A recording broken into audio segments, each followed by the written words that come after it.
मंडळी राम राम. भारतामध्ये गरिबी हटवण्यासाठी किंवा आमच्यासारख्या सामान्य व्यक्तींच्या हातात पैसे आणण्यासाठी हे राजकीय नेते काय काय योजना आणतात, आहे का नाही? आणि गरिबाच्या हाताला काम मिळावं, बेरोजगारांना काम मिळावं, भारतात कोणीही बिगर कामा वाचून किंवा कोणीही गरीब असू नये अशी जी काही भव्य आणि दिव्य कल्पना सध्या आपल्याला ऐकायला मिळते वेगवेगळ्या नेत्यांच्या मुखातून. आपल्याला माहित असेल मित्रांनो, 2024च्या निवडणुकीमध्ये रंगत भरायला लागलेली आहे आणि जो तो आपल्या अजेंड्यावर आपले काही मॅनिफेस्टो म्हणतो आपण, त्या सगळ्या याच्यावर वेगवेगळ्या चर्चा सध्या प्रसारमाध्यमामध्ये चालू आहे. आणि दोन दिवसापूर्वीच राहुल गांधींची एका सभेमध्ये ते खटाखट गरिबी हटाव योजना ऐकली आणि हसावं कराडावं असं झालं. मित्रांनो, मी या संदर्भात आपल्याशी चर्चा करणार आहे. मी कृष्ण आत्रे आणि आपण बघत आहात माझा संवाद. मित्रांनो, आलू डाल की सोना निकलेगा या योजनेनंतर आता राहुल गांधींची नवी योजना लॉन्च होणार आहे, खटाखट गरिबी हटाव योजना. आता ही खटाखट गरिबी हटाव योजना आलू डाल की सोना निकलेगा अशीच होणार आहे का? काही त्याच्यासाठी त्यांनी आयोजन नियोजन प्रयोजन काही केलेलं आहे का? त्या संदर्भात काही आपल्या जे काही अर्थशास्त्रीय सल्लागार आहे, रघुराम राजन सारखे किंवा आपल्या लोकसत्ताचे संपादक सारखे, ह्या लोकांकडून काही टिप्स मिळवल्या का काय अशी वाटतं मित्रांनो. आता काँग्रेसचे नेते म्हणा किंवा त्यांचे सल्लागार म्हणा, आपल्या नेत्याची पप्पूची इमेज घालवण्यासाठी काय काय प्रयत्न करतात. आणि राहुल गांधी असे आहे की आपल्या सल्लागारांच्या आपल्या सहकार्यांना आपण खरंच कसे पप्पू आहोत हे दाखवण्याचा सातत्याने कशा प्रकारे ते प्रयत्न करतायत याचा सध्या उहापोह सगळ्या सोशल मीडियामध्ये प्रसार माध्यमामध्ये चालू आहे. आलू डाल की सोना निकले गे याच्या अजून पण त्याच्यावर अनेक मीम्स अनेक चेष्टा मस्करी होतात. जसं पंतप्रधान नरेंद्र मोदींचा 15 लाख रुपयाचा जुमला सध्या अजून पण गाजतोय. आपल्याला माहित असेल सोशल मीडियामध्ये जे काही चर्चा चालत्या, 15 लाख रुपये येऊच तर आम्ही मोदींना सोडणार नाही आणि तोपर्यंत आम्ही आलूचं उत्पन्न घेऊ आणि राहुल गांधी आल्यानंतर त्यांच्याकडून त्याचं सोनं निर्माण करून घ्या, असे वेगवेगळे मीम्स जोक्स व्हॉट्सअप म्हणा सोशल मीडिया म्हणा सातत्याने आपल्याला ऐकायला येतं. मित्रांनो, आपले जे देशाचे पंतप्रधान होण्याचा प्रयत्न करतात वेगवेगळे नेते किंवा राहुल गांधी सारखे नेते, असे नेते जर देशाचे पंतप्रधान झाले आणि अशा प्रकारच्या थिल्लर म्हणा किंवा बेभरोशी म्हणा किंवा एक लोकप्रिय म्हणू शकतो आपण, परंतु ते अंमलात कसे येणार आहे याचा काही उहापोह न करता काही पण योजना सांगणं किंवा हे करणं, असं खटाखट गरिबी हटाव सारखं एक लोकांना मनोरंजक वाटणारे वाक्य बोलणं, आणि खरंच जनतेमधून हे लोक निवडून येतील का? ते आलतात त्यांना माहिती. मागचं आपण 2019ला बघितलं असं की प्रत्येक कुटुंबाला 72,000 रुपये देणार होते. आता हे 72,000 कशी येणार? त्यांनी 2024 आली तरी पण ते सांगू शकले नाही की 72,000 रुपये प्रत्येक कुटुंबाला कसे देणार आहेत. आता तर त्यांनी नवीन घोषणा केली की प्रत्येक महिलेला 1 लाख रुपये वर्षाला देणार, म्हणजे जवळजवळ 8,500 रुपये महिन्याला प्रत्येक महिलेला देणार. आता हे 8,500 रुपये कुठून येणार आहे?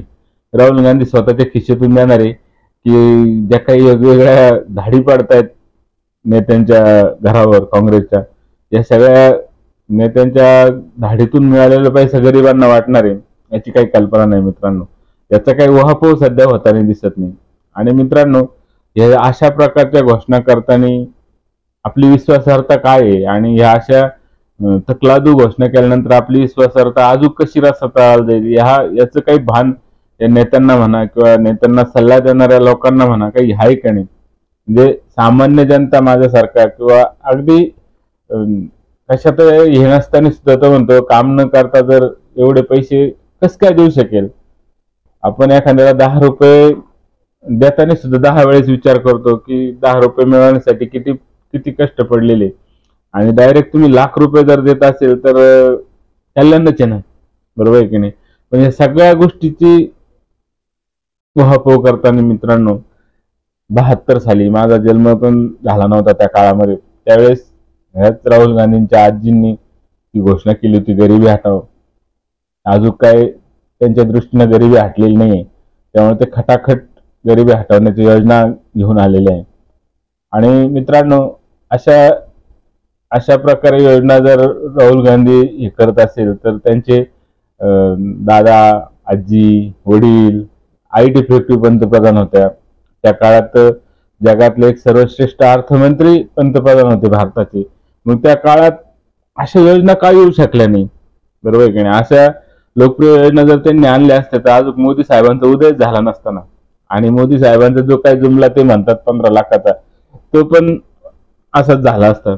तर मित्रांनो, सांगायचं तात्पर्य काय की आपण बोलतो त्याचा इफेक्ट कसा होणार आहे याचं काही चर्चा किंवा याचं काही गणित हे लोक मांडतात की नाही? सामान्य जनता आपल्याला हसतायत आणि आपली इमेज कशा प्रकारे झालेली ती इमेज तोडण्यासाठी 2-2 भारत जोडा यात्रा त्यांनी केल्या, हजारो किलोमीटर पायी प्रवास केला. परंतु लोकांच्या भावना, लोकांचं मन माझ्या मते ओळखण्यात माननीय राहुल गांधी आणि त्यांचे सहकारी कमी पडलेले दिसतात. कारण लोकांना फुकटचं काही नको आहे, बरोबर आहे की नाही? थोड्या वेळात लोक खुश होतील, परंतु याने मी उभा राहू शकेल किंवा माझा आत्मसन्मान वाढेल असं असंख्य भारतीय लोकांना वाटतं. त्यांच्या हाताला काम हवंय. मग तुम्ही जनतेच्या कामासाठी, जनतेला काम मिळवण्यासाठी काय करणार आहे? आणि सगळे काही जे काही जे म्हणतात बाबा 2 करोड रोजगार, 2 लाख रोजगार, काय जे काय म्हणतात ते प्रत्येक ओबीसीच्या हाताला त्यांना सरकारी नोकरी देणार. कुठून आणणार सरकारी नोकऱ्या? याची काही गणित मांडायला पाहिजे ना, बरोबर आहे की नाही? आता मोदी सरकारने सांगितलं बघ, सगळे काही शिकलेले नसतात, बरोबर आहे. त्यांच्या ज्या काही योजना लोकप्रिय होतात ना मित्रांनो, त्यांनी समाजातल्या सगळ्या घटकांसाठी काम केलेलं आहे. आता जो सर्वसामान्य माणूस आहे, कमी शिकलेला आहे, त्याला सुद्धा त्याच्या हाताला काम मिळवण्यासाठी अनेक इन्फ्रास्ट्रक्चरचे कामं, रोडचे कामं, बिल्डिंगचे कामं, अनेक प्रकारचे वेगवेगळ्या कामं त्यांनी उभी केलेली आहे आणि त्याच्यातून त्यांना रोजगार मिळणार आहे. म्हणजे काँग्रेसच्या मते किंवा राहुल गांधींच्या मते रोजगार म्हणजे फक्त सरकारी नोकरी आहे.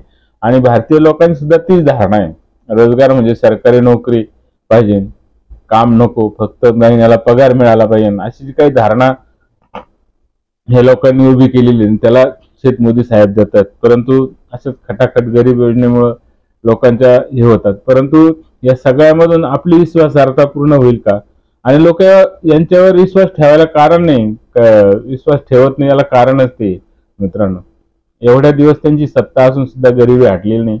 गरिबी हटाव घोषणा होऊन 50 वर्ष झालेली तरी त्यांच्या नातवाला गरिबी हटवण्यासाठी वेगवेगळ्या क्लुप्त्या कराव्या लागतात.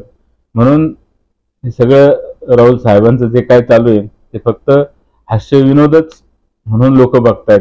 त्यांच्या जे काही लोक अनेक चांगले निर्णय पण असतात, परंतु अशा चुकीच्या घोषणांमुळे किंवा अशा काही उपद्व्याप केल्यामुळे जे काही चांगले त्यांच्या धोरणात चांगले धोरण आहे त्यावर सुद्धा लोक विश्वास ठेवत नाही.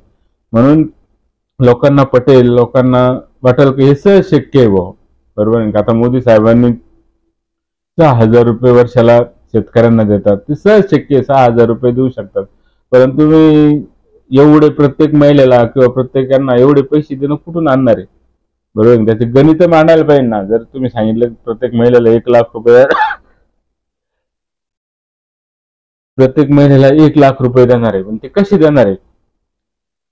त्याचा उहापोह तर व्हायला पाहिजे ना. तुम्ही लोकप्रियता किंवा अशा टाळ्या मिळवण्यासाठी अशा घोषणा करत असेल, परंतु त्याचा इम्पॅक्ट होत नाही मित्रांनो, बरोबर आहे की नाही? कारण इम्पॅक्ट होण्यासाठी तुमची विश्वासार्हता असावी लागते. तुमची विश्वासार्हता नसेल तर तुम्ही किती चांगल्या घोषणा केल्या, किती काही केलं, तर लोक विश्वास ठेवायला तयार नाही.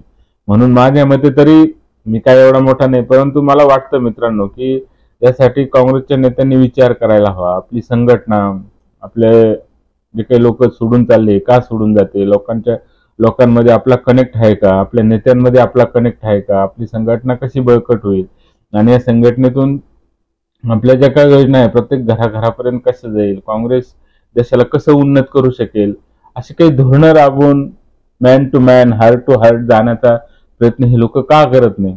अशा लोकप्रिय घोषणा देऊन आपलं हास्य का करून घेतात हेच कळत नाही मित्रांनो. काँग्रेस पक्ष फार जुना आहे, 100-125 वर्षाची त्यांची काय म्हणू आपण वाटचाल आहे, या सगळ्यामध्ये आपण जे काही मोठमोठे नेते होऊन गेलेले, भारताचे धोरण जुन्या लोकांनी ठरवलेले, अशा लोकांच्या पंक्तीमध्ये आपण बसत आहोत. याचं सुद्धा थोडंसं तारतम्य या सगळ्या लोकांनी ठेवायला हवं. आणि अशा एक तकलादू म्हणा किंवा फक्त लोकांना हास्य मिळवण्यासाठी घोषणा करण्यात काय अर्थ नाही मित्रांनो. खरं म्हणजे सल्लागार कोण आहे राहुल गांधींचे, बरोबर आहे की नाही? त्यांना हा विचार करायला हवा.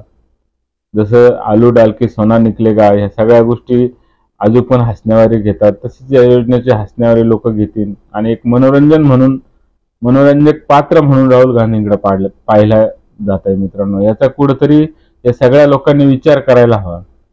एक देशाचा पंतप्रधान होणारा नेता जर लोकांच्या टीकेचा म्हणा हास्याची गोष्ट होत असेल तर चांगली गोष्ट नाही मित्रांनो, वाईट वाटतं. म्हणून या सगळ्या गोष्टीबद्दल या सगळ्या लोकांनी विचार करायला हवा. या अशा खटाखट योजनेने आपण खटाखट खाली जाणार आहोत. काय 53-43, आता असं म्हणतात की 35च्या आसपास काँग्रेसची सीट येणार आहे. या सगळ्या गोष्टीची कुठेतरी विचार व्हायला हवा. त्यांचे जे काही मोठमोठे सल्लागार, मोठमोठे फिलॉसॉफर त्यांचे नेते आहेत, त्यांनी सगळे एकत्र बसून अशा प्रकारचं वक्तव्य करू नये म्हणा, किंवा लोकांमध्ये असा चुकीचा संदेश जाऊ नये म्हणून काहीतरी प्रयत्न करायला हवा असं मला वैयक्तिक वाटतं मित्रांनो. आपल्याला काय वाटतं विचार करा. विषय जर आवडला असेल तर चॅनल सबस्क्राईब करा, लाईक करा आणि व्हिडिओ पाहिल्याबद्दल धन्यवाद.